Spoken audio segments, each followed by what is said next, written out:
नमस्कार मित्रांनो, आज आपण ऐकणार आहोत टी एन मी या कथामालिकेचा चौथा भाग. तत्पूर्वी चॅनलवर नवीन आले असाल किंवा अजूनपर्यंत चॅनलला सबस्क्राईब करायचं राहून गेलं असेल तर बेल आयकन प्रेस करून लगेच सबस्क्राईब करा. या मालिकेच्या आधीच्या भागांच्या लिंक्स डिस्क्रिप्शन बॉक्समध्ये दिलेल्या आहेत. मागील भागात कविता ही खरी मुलगी आहे की तिचा आत्मा आहे हे काव्याला समजलं नाही. ते जाणून घेण्यासाठी तो तिच्या घरी गेला आहे. कविताची आई कशी रिॲक्ट होते आणि पुढे काय होतं यासाठी पूर्ण एपिसोड ऐका. आवडल्यास छानशी कमेंट अवश्य द्या. चला तर मग ऐकूया. काव्य आजींना म्हणतो, आजी, ती म्हणाली माझी आई पुण्याचीच आहे. तिला भेटून ये, बरं वाटेल तिला. आपल्या गावाचं कोणी आलं तर. म्हणून मी आलो. आजी तोंडावर हात ठेवून म्हणते, कसं शक्य आहे? अरे तिला जाऊन तर बरीच वर्ष झाली. आजींच्या डोळ्यांतून घळाघळा अश्रू वाहू लागले. काव्याच्या मनात होतं, शेवटी तेच खरं निघालं. ती कविताचा आत्माच होती. आपल्या आईचे हाल हवाल कोणी विचारायला येत नसावे म्हणून मला पकडले. आता मेबी तिच्या आत्म्याला शांती भेटेल आणि ती मला सोडून देईल. आजी, पण ती तर मला भेटली. अशक्य. काय सांगू तुला तिचा अंत कसा झाला. ती कोणाच्या तरी प्रेमात पडली होती. आम्ही तिच्यासाठी सुयोग्य स्थळ पाहिलं होतं, पण ती पळून गेली त्या मुलासोबत. आम्ही बरेच दिवस तिचा शोध घेतला. पोलीस कंप्लेंटसुद्धा केली होती. तिने फोन करून कळविले. त्या मुलाने तिची फसवणूक केली. एके दिवशी पोलिसांचा फोन आला. तिने आत्महत्या केली.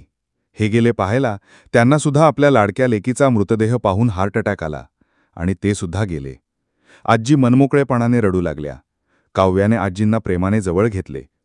आजी रडत रडत म्हणाली, बाळा, तेव्हापासून मी एकटीच राहते.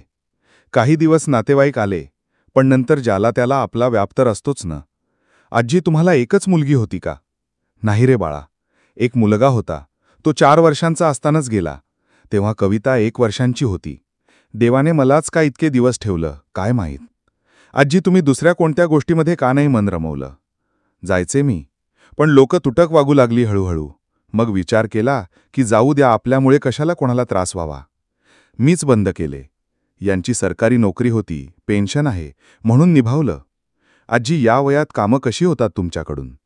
काव्य, एक सरला नावाची मोलकरीण होती. ती सर्व करायची माझं.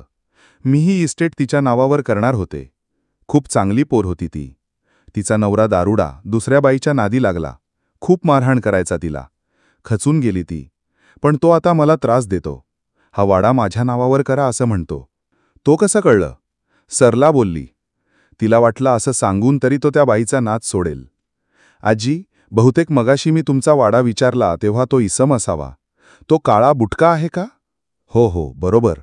आजी, तुम्ही पोलीस कंप्लेंट केली का? अरे बाबा, असं करून मी त्याच्याशी सरळ सरळ वैर ओढवून घेऊ का? पोलीस काही मला सतत सोबत नाही राहणार. हो, तेही बरोबर आहे म्हणा. बरं आजी, हा माझा नंबर ठेवा तुमच्याजवळ. तुम्हाला कधीही काहीही मदत लागली तर सांगा. मी पुण्याला राहतो, येईन मी वेळ काढून. असं म्हणून काव्य नमस्कार करतो. आजी आशीर्वाद देतात. सुखी रहा बाळा. येत रहा असाच वेळ काढून. 4 शब्द कोणी बोलायला असलं की बरं वाटतं. निघताना त्याचं मन हलकं झालं. तो तिथून निघून सरळ होमस्टेवर आला. छान जेवण केलं. मन प्रसन्न होतं.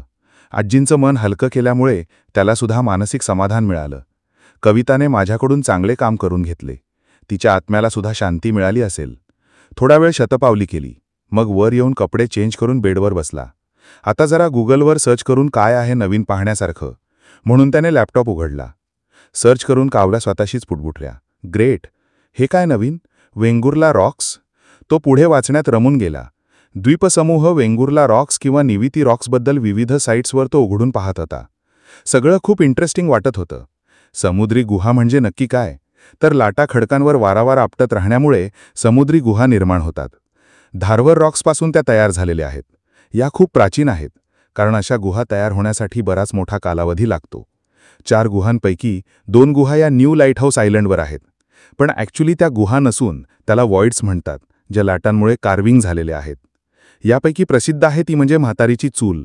स्थानिक लोक या खडकाला म्हातारीची चूल म्हणतात, कारण आधीच्या काळात जशा चुलीचा आकार असतो त्याप्रमाणे ती दिसते. दुसऱ्या 2 गुहा बर्न्ट आयलंडवर आहेत. त्यापैकी एकीची सर्वात मोठी समुद्री गुहा म्हणून नोंद आहे. तिची लांबी जवळपास 61 मीटर आहे, तर उंची 18 मीटर उंच आहे. दुसरी जी गुहा आहे ती 5 मीटर लांब आहे. गुहेची 3 झोनमध्ये विभागणी झाली होती. प्रवेश झोन, संधिप्रकाश झोन, तिसरा अंधार झोन. या सर्वात मोठ्या गुहेत 5 ते 6 हजार पक्षी वास्तव्य करून आहेत. यामध्ये लक्षवेधी पक्षी पाकोळी म्हणजे इंडियन स्विफ्टलेटचे अस्तित्व मोठ्या प्रमाणावर आहे. तशा जगभर पाकोळी पक्षाच्या 13 वीण वसाहती आहेत. त्यापैकी भारतात इथे 6 वीण वसाहती आहेत आणि ही जगातील सर्वात मोठी वीण वसाहत असल्याचा दावा संशोधकांनी केला आहे. या गुहेची पक्षी वास्तव्य सामावून घेण्याची क्षमता संपल्याने त्यांनी ओल्ड लाईट हाऊस या बेटावर दुसरी वसाहत तयार केली आहे. पाकोळी पक्षी आपल्या लाळेपासून घरटी बनवित असतात. हवेत उडणारे कीटक हे त्यांचे खाद्य आहे. अशी भरपूर माहिती मिळाली. काव्या विचार करत होता की किती ग्रेट लोक आहेत ही. सॅकॉनचे वरिष्ठ शास्त्रज्ञ डॉक्टर गोल्डिन क्वाड्रोस, डॉक्टर शिरीष मांची, वरिष्ठ संशोधिका धनुष्या कावळकर्ते आपल्या कार्यात किती डिवोटेड आहेत. नाहीतर आपण IT मध्येच राहायचं की स्वतःचं स्टार्टअप सुरू करायचं या द्विधा मनस्थितीत अडकलो आहे. पुढे हे सगळं वाचता वाचता त्याला झोप लागली. ओहोटीची वेळ पाहून काव्य निघाला. शांत समुद्र. पूर्वेकडील डोंगरावर सूर्याच्या सोनेरी किरणांची लयलूट करत डोळ्यांचे पारण्या फिरत होता. तो निवती बंदरात पोचला. पुण्यात पहाटे मार्केट यार्डमध्ये जसे भाज्या बाजारात नेण्यासाठी टेम्पो आलेले असतात, अगदी तसेच इथे सुद्धा फ्रेश फिश न्यायला गाड्या आल्या होत्या. बोटीने प्रवास होता. बोटीच्या इंजिनाचा आवाज वातावरण दणाणून सोडत होता. तासभराचा प्रवास उत्तम होणार म्हणून तो निश्चिंत होऊन आपल्या कॅमेरात समुद्राचे विहंगम दृश्य टिपत होता.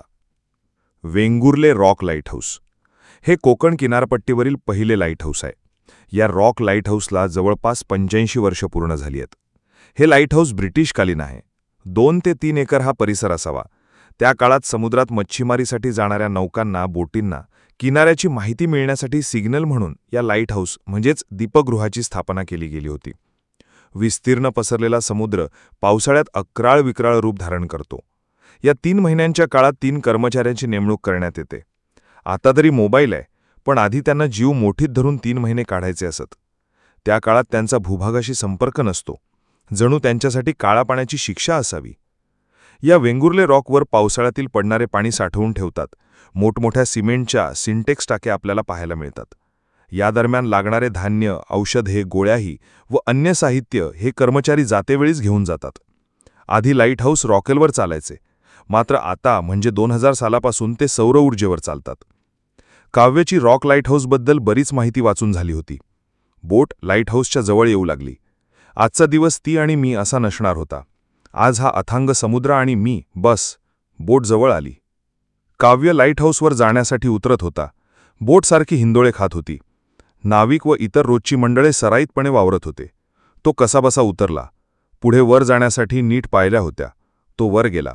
वरून त्याला आजूबाजूला पसरलेल्या समुद्राचा सुंदर नजारा दिसत होता. दृष्टी पोहोचेल तिथवर पाणीच पाणी. ते बघून स्वातंत्र्यवीर सावरकरांनी लिहिलेली कविता आठवली. ने मजसी ने परत मातृभूमीला, सागरा प्राण तळमळला तळमळला सागरा. त्यांचे बलिदान आठवून डोळे पाणावले. तेवढ्यात फोन वाजला.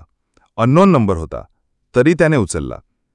कविता गूढ आवाजात बोलली, मी कविता, कविता कुलकर्णी. हे ऐकून त्याच्या हातातून मोबाईल भीतीने पाण्यात पडला आणि लाठेसरशी वाहून जाऊ लागला.